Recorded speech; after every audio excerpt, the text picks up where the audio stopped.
Hey Aries, how are you guys? I hope you're okay with this setup. It's a little bit different. I am traveling right now, so I brought my travel ring light, but I don't have an extension cord. So without totally rearranging this room, I just couldn't make it work. So I know the lighting is off. I hope you guys are okay with that. Okay, just bear with me. I hope that you guys are doing well. Thank you so much for tuning in. If you like these and you haven't already, consider subscribing and turn on your notification bell because I think it's only 17% of people that actually follow me get notifications when I post. If you are interested in booking a personal reading with me, thisheartsvoyage.com. You can find all that information there. That is also in my description. I also hand make and sell spiritual tools, candles, incense, spiritual baths, anything that you can use in your individual practice. I have some furry friends that will be in and out of these videos probably again. I hope you don't mind. I am releasing new candles. I wanted them up yesterday, but like I said, I'm traveling, so Wi-Fi, being able to use my computer has been kind of spotty. But I am releasing a new line of tarot themed candles, and with those I am putting little tarot predictions in every candle, so you can get the candle that coordinates with, and there'll be explanations on my website, coordinates with what you are trying. I wish I had them to show you guys. They're really pretty. I have right now, and I might release more, I am releasing a High Priestess, Lovers, Wheel of Fortune, Judgment, and Temperance. So if you have questions, to do with love, self-love, you would get the Lovers. If you have to do with, you need to make a major decision in your life, Judgment would be a good one for that. Wheel of Fortune, are things going to turn in my favor? Is there going to be a new turn in fate coming soon? Temperance, should I work things out with this person? What do the angels want me to know right now? And then the High Priestess, intuition. Am I making the right decisions? Intuitive wisdom, that sort of thing. So I'm really excited about those candles. And again, I am pulling cards and leaving a prediction, little piece of paper in every candle. So you can get that candle, you'll vibe with that tarot card, and then you can, as it burns, get your prediction for your answer. So with the intention of, this is my question, this is what I'm getting this candle for. Each one will have its own, I am pulling a card specific for that one candle, for that one customer, and then adding it. So you don't need to contact me with your question. It's just, intuitively, I will, whatever candle comes to you is meant for you type thing. So I'm super excited about those. They are made. I just need to post them. So I'm going to have them up by the end of today. Super excited about that. If you guys want to check that out. Okay. Let's see, Aries, what you guys have coming in for you. Also, if you are a Gemini placement, dealing with a Gemini placement, I did the Gemini Fight Night, which was very tiring for me, but I've heard from other people that it was fun for them to watch. So check that out. And again, that's for all Gemini placements, or if you're dealing with a Gemini placement, doesn't necessarily have to be a sun. It can be somebody that has a heavy third house you're dealing with, Gemini moon, Mars, Mercury, Venus, you or someone that you're dealing with. I go through the entire zodiac, what they are not saying to the Gemini, what problem they have with the Gemini, what, thing is going on with the Gemini. Check that out. Most of them weren't, I wanted it to be kind of because everybody, when you ask people their least favorite sign, most people are Scorpio, Gemini. So I wanted it to, I always defend Gemini, and I wanted it to be kind of a, fun, silly sort of thing. Most of it wasn't really that dramatic. A couple of signs that was dramatic, and it was fun, but check that out if you're interested. Anyways, Aries, what I have for you here is that there's some manipulation going on. I do see with Jupiter that you are trying to expand, especially when it comes to, because this is 8th house Scorpio card. You are trying to kind of expand in your life right now. Some of you might be even trying to learn more about the occult. For some of you, this is about an inheritance.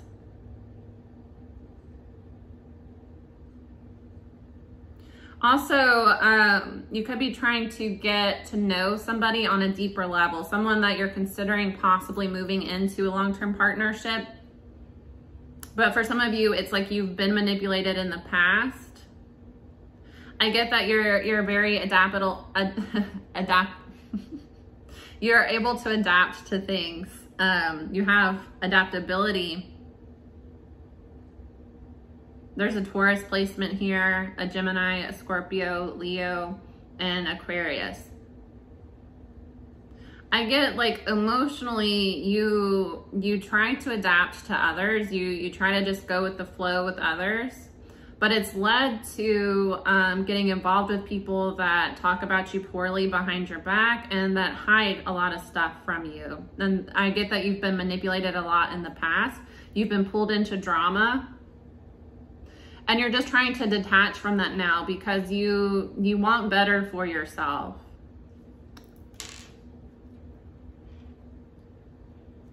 It's kind of like a hard lesson you've had to learn here, Gemini, when it comes to like self apart from others.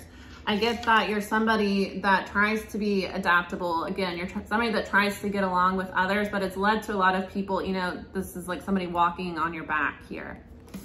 It's led to a lot of manipulation. And for some of you with the 8th house here, Scorpio, you know, somebody might be manipulating you even like with spells.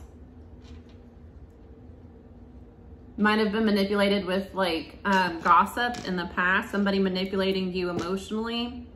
But I get here that it's like you are learning more about the occult. You're learning more about like, you're getting further down into like your spirituality, and you're starting to recognize that, you know, some people have in fact been manipulating you emotionally, manipulating you with like drama, or manipulating you with like gossip. I've talked about it a couple times that like,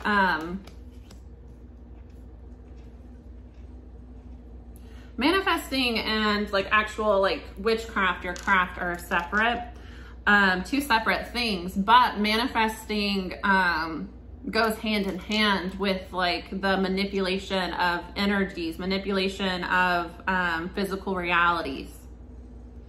And gossip is a form of like word magician, because you are manipulating the like thoughts, ideas of another person, a lot of times with like exaggerations or just straight up lies. So a lot of times, like, let's say two people meet each other, they have a strong connection, but then they start to talk to others about that person. And move the cards down so you can see them. Not that you can like read them upside down. You might be able to. You have a connection with somebody, it's a strong connection, but others are bringing gossip into it. So, you know, you feel intuitively that you have this connection with somebody, you feel that you get along, but then others are telling you, oh, I heard this and that about this person. So then it starts to sway your opinion of that person. That's a form of manipulation. That's a form of energy manipulation, because collectively the gossip is being used to isolate a person and have them rejected by others that actually vibrate with them on a soul level. So it's a form of group manifestation, collective manifestation. It's a form of manipulating people's physical reality. Because, and you know, we can do that to ourselves as well. If we have experienced in the past being manipulated by others, we have experienced, you know, a lot of relationships where we've been cheated on, we can look at new partners like, oh, they're cheating, they're being manipulative, they're lying to me, when that's really your past person's energy is still lingering and controlling your physical reality, getting you to reject people, because having the concept that this person is cheating on me when they're not will make you go through the emotions as if you're being cheated on, even though you're not. And that's a cycle that you will continue personally until you start to heal that storyline, evolve above that storyline for yourself. But it's also an energy here of kind of detaching from the drama of others and forming opinions for yourself. Have you ever met somebody that, you know, is the victim of kind of a smear campaign? So you meet somebody and you really like them, you get along with them, but then other people start to bring their own drama into it. Well, I don't like this person because of this, and I don't like this person because of that. And sometimes we'll go against, you know, what others say, and then we'll end up getting burned. But sometimes you go with what other people are saying, and then you kind of lose out on a connection that really could have been something special, because you're allowing other people to manipulate your current reality.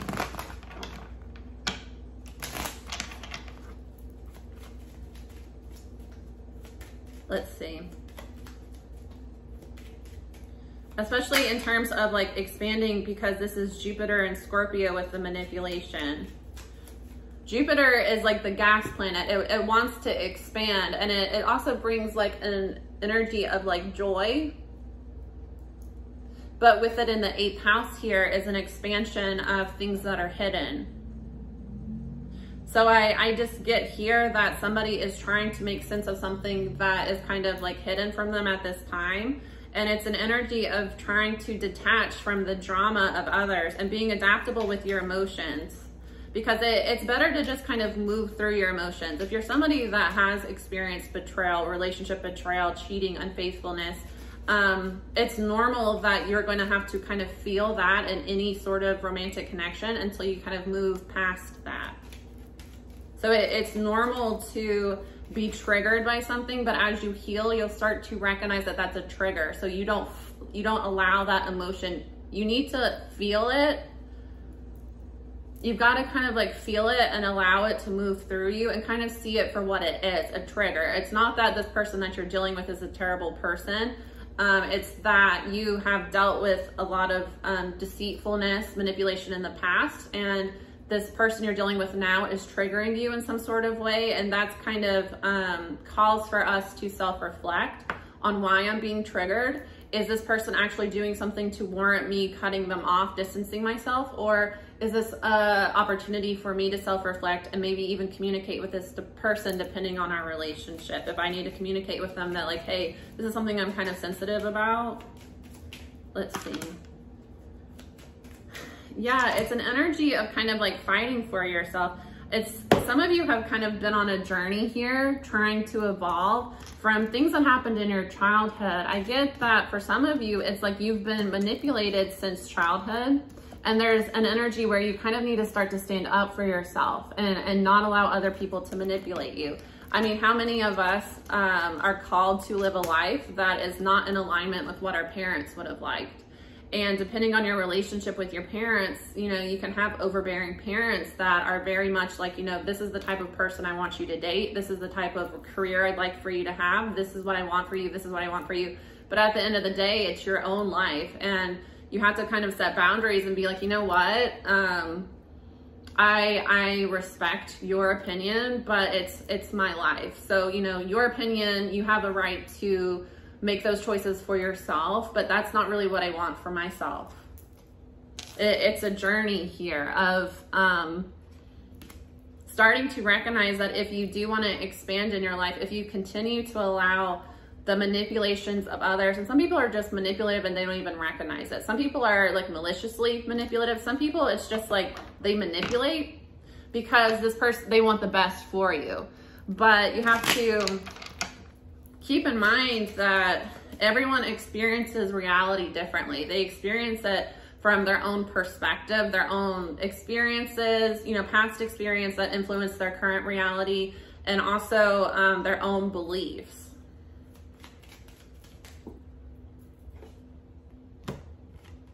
Yeah, that's what I'm saying. For some of you, it's like you're taking advice, you're talking to, because the old woman gives advice. You might, for a lot of you, I'm getting it's a parent. You might be getting advice from like your mother on a certain situation.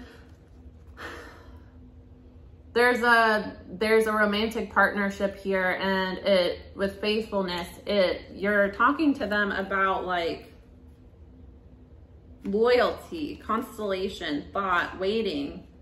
If you should wait for somebody or not. And you might be like talking to, because the old woman just gives advice. So you're trying to get advice from other people on a certain relationship. You might be surprised that somebody reaches out to you. Somebody wants to communicate with you. I'm having a hard time, honestly. Yeah, the thief coming out. That's what I'm saying. I'm having a hard time getting and finding clarity in your situation right now, Aries, but that can happen when somebody is manipulating. Typically, as a reader, when I'm having a difficult time seeing the situation clearly, you know, there's a couple different things that can be influencing this. Sometimes it can be witchcraft. When people get into darker versions of the occult, they will start to cloak their energies, especially people that are highly manipulative or secretive. They will cloak their energy to where it's difficult to get in to do a reading.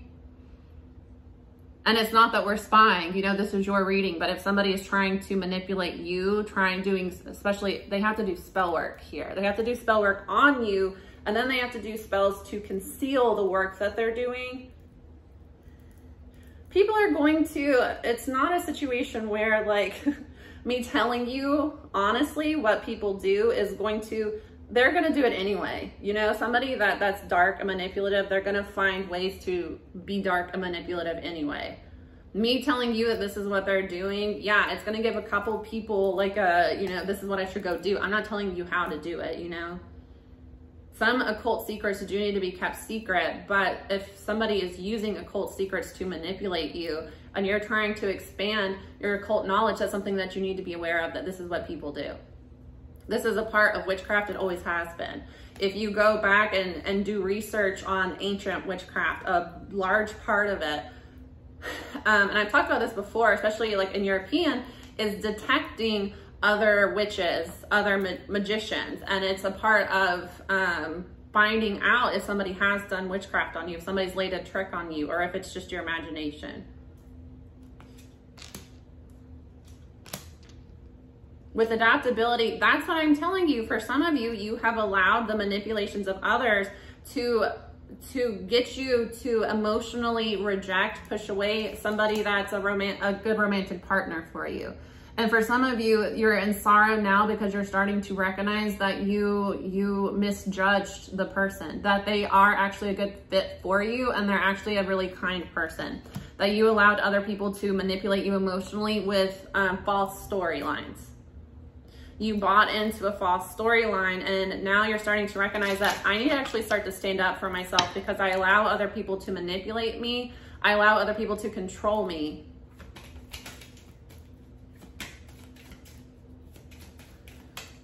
I start on certain, giving you information and then I get off of it. That is because I have ADHD.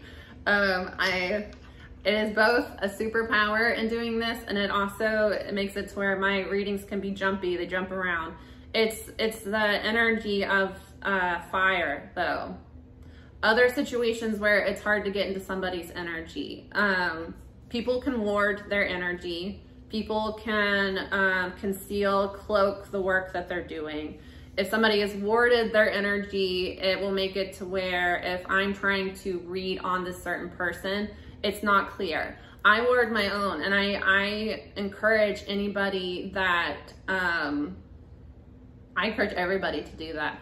I ward my energy against third parties getting into my energy because I don't feel that a third party should be able to. So if I don't consent to you reading my energy, you don't have the ability to read my energy. And you can pull cards on it, but you're gonna get a lot of the moon.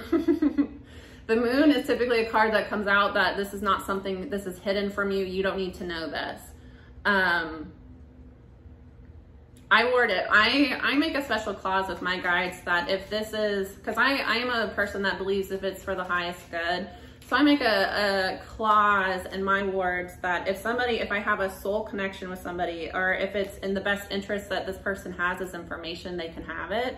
To a certain extent, but I ward my energy for the most part because I don't want random people getting into my energy. I don't want some ex from 10 years ago doing tarot readings on me, trying to figure out what I'm doing and if they can come back into my life. The answer is no. I can tell you right now, the answer is no. I don't want you back in my life.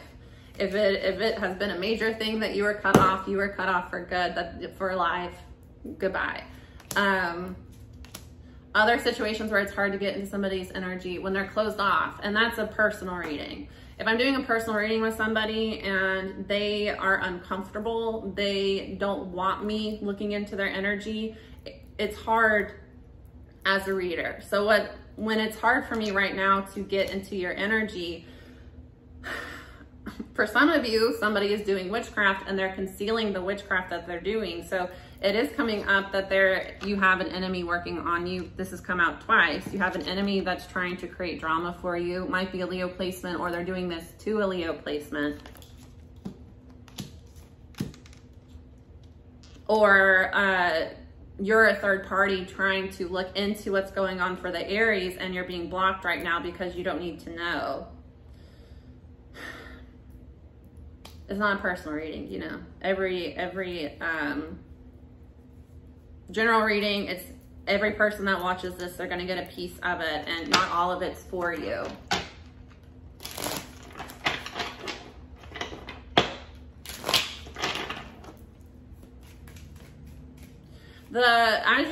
As you learn more about spiritual truths, as you get more into the occult, you will find that there is no black and white thinking in the occult. It's all gray. It's all, the universe is ever expanding, and people are different manifestations of, you know, one source experiencing itself, learning itself. So it's a constant evolution. It's a constant learning process.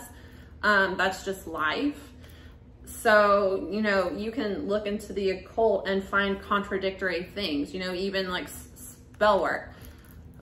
Example that's good on this is a rose. So a lot of people use rose petals for love spells. That's the, like, people see roses, they think love spells. But if you think of the rose as a plant, it has thorns. So anything with, like, you know, thorns, spikes, that's used for protection. So the thing is, you know, on surface level, people put rose petals in like, you know, in love work, because it's traditionally, you give roses to somebody that's, you know, romantic. But when you look into the actual, like, properties of the plant, rose is a lot more powerful for protection than it is for love, actually. Rose is really powerful for evil eye, because it has thorns, and it can sting. You know, stinging nettle is something that's used for protection, used for getting rid of people. Cactus, you put a cactus by your front door, a cactus plant, that's automatic protection, because living plants are actually a lot more powerful than herbs, dried herbs. A living plant is a lot more powerful. So again, it's a contradictory. Can you use rose petals for love work? Absolutely. That's, you know, one of their biggest uses. Can you also use it to get rid of somebody that's bothering you? Yeah, because it has thorns, and it will, you know, it will hurt. So it's life, you know. There's a flip side to everything, and that's part of the occult is, you know, one witch, one, you know, magician, warlock, whatever you want to call yourself, wizard. You can use things one certain way and feel like your way is the right way, and somebody use it for the complete opposite and have better results. It just really depends. But like I was saying, somebody is trying to create drama in your life, because pleasure seekers in reverse. I get that at one point, because I want to say Leo, but it's an Aries reading. At one point, you were involved with this person in some way with pleasure seekers. It gives me this is somebody that you partied with, or somebody that you had like a casual relationship with. You no longer want to hang out with this person. So this is somebody that you used to spend a lot of time with doing low vibrational activities. You don't hang out with this person anymore. And because you have kind of pulled back from this person, they feel some sort of way about it. They've become an enemy. This is a once friend of me turned true enemy here. And it's really a situation of you starting to fight for your inner child. You've allowed, Aries, for too long, you've allowed other people to pull you away from who you truly are. And you've allowed other people to influence you to make decisions that weren't really in alignment with who you are. And that's the lesson of the first house, which is Aries. Aries rules the first house, house of self. it's how you're perceived by other people, how you present to other people, but also how you feel about yourself on a surface level here. And with Taurus at the bottom of the deck, Taurus is like your personal belongings and like your personal surroundings, the second house. So you allow people that don't reflect who you truly are into your personal, your close surroundings. And then for some of you, they might take advantage of you because second house is personal finances. And then eighth house is other people's money. So people that have like eighth house placements, it depends on the placement, but they can be more concerned with other people's money, taking other people's money. People with second house placements tend to be more concerned with like saving, doing for themselves. So it could be that, you know, for some of you, it can go either way. For some of you, since a child, you might have learned to kind of defend yourself, think for yourself, and try to manipulate others into providing for you financially. And you need to learn how to be more self-sufficient, take care of yourself. And for others of you, it's the flip side. You have been manipulated by others into giving over what you've worked hard for. And it's a lesson in not allowing other people to manipulate your emotions so easily. Not allowing other people to create drama for you, because it's not drama if I'm not participating. You know, it's a thing where, you know, being embarrassed requires you to feel embarrassed. Nothing is embarrassing if you're not embarrassed. It can just be like a, yeah, I did that. Oh, well, you know, you know, let's say that you split your pants in public. If you just own it and, you know, yeah, that sucks for me, but, you know, it happens to everybody. And, you know, I just happen to be the butt of the joke today. It's not that embarrassing. But if it's something that, like, you know, you're allowing it to eat away at your self-confidence, and, you know, every time somebody brings it up, you're reacting to it. What I have found, the bigger the reaction, the more people will bring it up. If somebody brings up something that you don't like, or that, you know, you were embarrassed about and you don't really respond, you're just kind of like, okay. They tend to stop bringing it up because they're not getting the reaction they want out of it. An enemy is only really an enemy if you agree to participate in that storyline. Otherwise, they're obsessed, you know? Are we beefing, or are you just a fan of mine? Because you're just a fan of mine if I don't consider it beef. If I think that your aggression towards me is misdirected and I'm not worried about you. It's, you know, one-sided beef is fan. You're a fan of mine. It's really about your perspective here and making the decision that, you know what, I'm done allowing other people to influence how I feel. Oh my God, I need to start turning my phone on airplane mode. I hate group text because it's like, I don't need 30 messages that have nothing to do with me. It's distracting. Anyways, I see here that as you detach from other people, it's actually it's a journey of like, you're going to be doing better financially.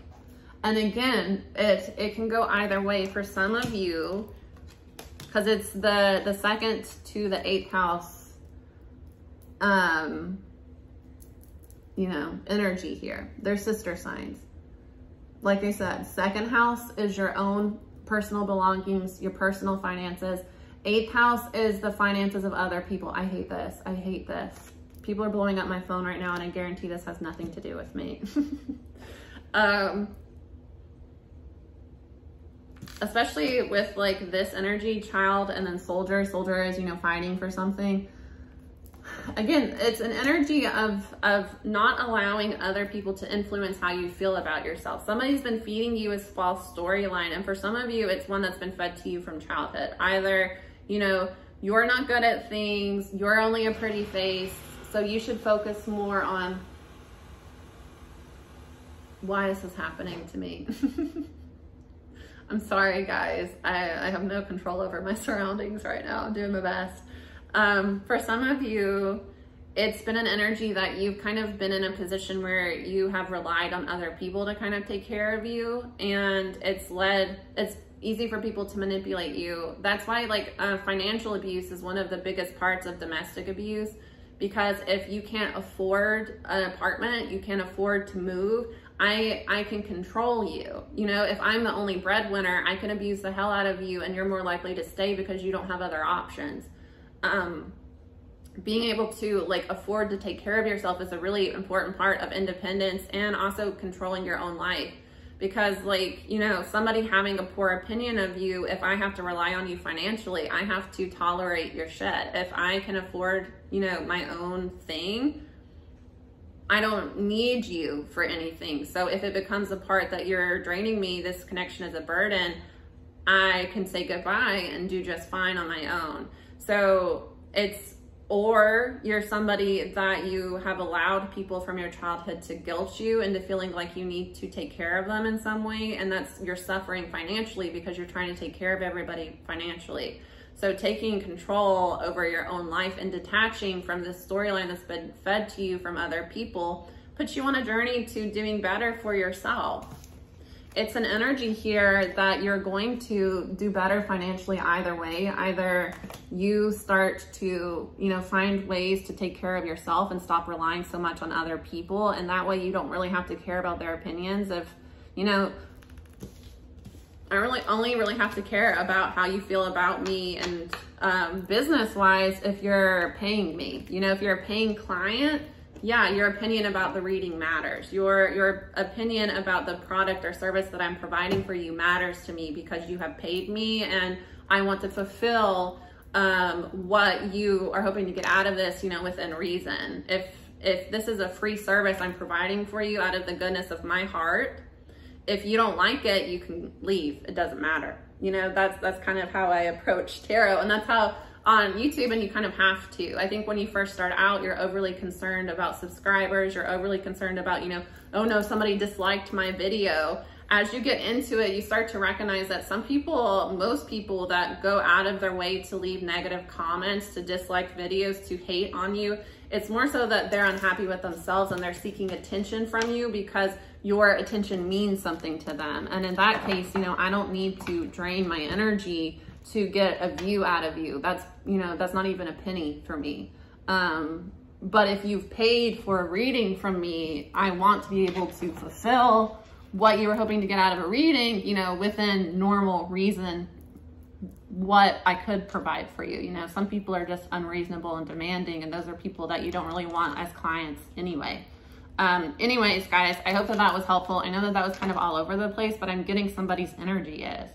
I'm bringing and reading the energies that you're bringing to me. So anyways, I don't know. Overall, the lesson I'm getting here, I always like to kind of, it makes my readings longer, but I like to come with some sort of conclusion. I don't like to just throw stuff at you and just leave it. You just gotta start to take back control over your life and you can hear people's opinions, especially when they are coming from a good place and it's, you know, a good intention. And I'm somebody that my first reaction when getting criticized, especially like, it's kind of like, I don't care what you say. Sometimes, you know, criticism is legit and you need to hear people out because they're offering a new perspective, and maybe you do need to kind of hear what they're saying. But at the end of the day, it's your own life and your own happiness is what's important. So I can model my life to a T after what my parents want, after what my best friend says, after what my sibling, my cousin, you know, whoever, my significant other, what they say would be good for me. But you know yourself best. And if, you know, what you believe is good for me isn't actually good for me, I'm going to be miserable at the end of the day. And that's my own fault because I allowed you to tell me what would make me happy, you know? So anyways, guys, Aries, have a good week. I will see you guys again soon. Bye.